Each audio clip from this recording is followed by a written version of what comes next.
बैलांचाही एक स्वातंत्र्य दिन असतो. बैलांचाही एक स्वातंत्र्य दिन असतो. एरवी मालकाचा हुकूम ऐकणारा तो त्या दिवशी मात्र असतो राजा, शेतकरी राजाचा मित्र वृषभ राजा. भल्या पहाट रानातून पळसाच्या मेढी आणून उभारतात घरासमोर बैलांच्या स्वागतासाठी. काव आणि चुन्यालाही मिळतो रंग आणि चितारल्या जातात कथा त्यांच्या शौर्य आणि इमानदारीच्या. तेव्हा भिंतीही बसतात नटून थटून स्वागतासाठी त्यांच्या लग्नात नटलेल्या करवल्यांसारख्या. भल्या पहाटे नेलं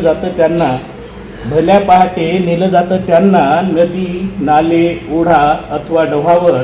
तिथे नाहून धुवून अथवा पव्हाडी घालून होतं त्यांचं अभ्यंग स्नान. आधीच्या दिवशी मळलेल्या खांद्यावर झूल पांघरून, डोक्यावर बाशिंग बांधून, साजा बाजा करून येतो तो नवरदेव कुंब्याच्या घरी पुरणपोळीचं जेवण जेवायला. तसं पाहिलं तर बैल 3 दिवसच जगतात स्वातंत्र्य. बैल 3च दिवस जगतात स्वातंत्र्य. बाकी वर्षभर वाहतात ते ओझे त्यांच्या खांद्यावर निस्वार्थीपणे स्वार्थी माणसाच्या संसाराचे. आम्ही त्यांच्या नाकात व्यसन घालतो. पुराणीच्या टोचण्याही देतो. चाबुकाच्या आसुडांनी रंगवतो नक्षी अंगावर. ठेचतो त्यांचं अंडाशय, बिबोड